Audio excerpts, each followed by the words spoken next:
Bonjour et bienvenue dans ce fil d'actu spécial de l'été.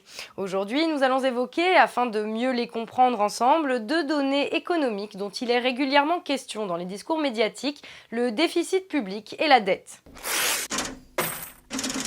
Deux éléments à ne pas confondre. On parle de déficit public ou de déficit budgétaire lorsque, sur une année, les recettes de l'État sont inférieures à ses dépenses. L'État doit alors emprunter de l'argent à ses créanciers, soit auprès de banques, soit en émettant des titres sur les marchés financiers. La dette publique, à ne pas confondre avec l'endettement des ménages ou des entreprises, c'est la somme totale due par l'État à ses créanciers, intérêts compris. Bien sûr, mécaniquement, chaque année de déficit public fait augmenter la dette publique d'un pays. Mais comment fonctionne le budget d'un État ? L'État prend en charge une vaste gamme de dépenses utiles à la société et à tout un chacun. L'éducation des enfants, la construction et l'entretien des infrastructures, la sécurité des citoyens, l'armée ou encore certains secteurs de la recherche et globalement tout ce qui permet d'assurer une cohésion nationale. Pour cela, s'il possède plusieurs sources de financement, la plus connue demeure l'impôt, direct ou indirect, qui sert donc la collectivité. Quand les dépenses excèdent les recettes, il y a déficit. Notons que tout déficit n'est pas toujours négatif. Calculer les choses sur une année n'est pas particulièrement pertinent, puisque l'État peut à terme rééquilibrer les choses.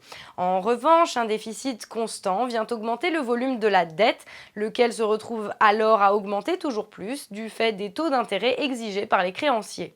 Le remboursement de la dette par l'État peut dès lors prendre de plus en plus de place dans le budget de l'État au détriment des autres dépenses nécessaires à la société. Ainsi, en 2015, en France, le remboursement de la dette était le deuxième poste budgétaire, juste derrière l'éducation. Rapide calcul, la dette par habitant est grosso modo de 30 000 euros. Peut-on en conclure que chaque Français, de 7 jours à 107 ans, doit 30 000 euros ? Même ce bébé qui vient de naître ? Heureusement non. Il hérite de 30 000 euros de dette, mais aussi de sa part des actifs de l'État, comme son stock d'or ou ses infrastructures. Or, le patrimoine des administrations publiques est de 3 000 milliards, soit 45 000 euros par Français. Donc, chacun a comme un solde positif de 15 000 euros ou 8 000 euros net de tout passif. Mais comment expliquer le déficit et sa conséquence, la dette ? L'explication la plus habituellement avancée est celle d'un État dépensant toujours plus. Pourtant, l'on peut se demander si cette explication est pertinente. Comme nous l'avons vu, la France est de plus en plus riche. Dans ces conditions, n'est-il pas normal d'envisager que de plus en plus d'argent soit consacré à l'éducation de nos enfants, à l'entretien de nos routes ou à notre sécurité ? Le problème n'est-il pas plutôt à aller chercher du côté de recettes ayant une fâcheuse tendance à stagner, grévées par les réductions d'impôts et déductions fiscales accordées aux plus privilégiés, voire par des pratiques illégales telles que l'exil fiscal contre lequel l'État met peu d'énergie à lutter. 57% de dépenses publiques dans le PIB, ça ne va pas. Et quand j'entends certains dire « nous sommes à l'os », je ne suis pas d'accord. Il faut réduire le poids des dépenses publiques dans le PIB, le faire résolument, le faire vite et le faire fort. Et nous pouvons vous aider, nous MEDEF, nous entreprises, nous entrepreneurs, car nous faisons ça toute la journée avec des tas d'idées de management, de RH, de qualité totale, de lean management, de motivation des équipes pour trouver ces gaspillages. On supprime 2350 emplois publics par an dans mon ministère, dont 2000 à la Direction générale des finances publiques.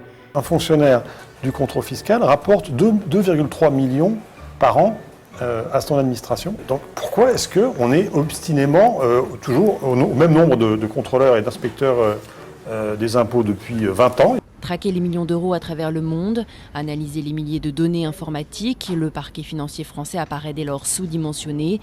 15 magistrats pour 358 affaires tentaculaires, une équation quasi impossible à résoudre pour la procureure en chef. À cela s'ajoute bien sûr une utilisation de l'argent public qui ne va pas forcément toujours dans le sens de l'intérêt du pays. On pense ici notamment aux milliards qui ont pu être versés par l'État pour sauver le système bancaire entre 2008 et 2010, alors même que celui-ci était victime de manœuvres douteuses orchestrées par les mêmes banques à qui il faut aujourd'hui rembourser les intérêts de la dette. C'est ce moment-là qui est un moment inouï, parce que tout aurait pu s'effondrer, on aurait pu vivre 1929, et grâce à Nicolas Sarkozy et un certain nombre d'autres leaders, on ne vivra pas 1929. En résumé, si le déficit n'est pas le mal absolu décrit par certains politiques, il n'est certainement pas, à terme, souhaitable. Mais là où ces mêmes politiques ont tendance, pour le réduire, à couper dans des dépenses utiles à tout le monde, on peut se demander si une gestion rétablissant la juste contribution de ceux qui ont pu profiter du système, comme nous l'avons vu lorsque nous avons traité des inégalités de revenus en France, ne serait pas simplement une gestion de bon sens au service des gens, loin de ce qui se fait aujourd'hui.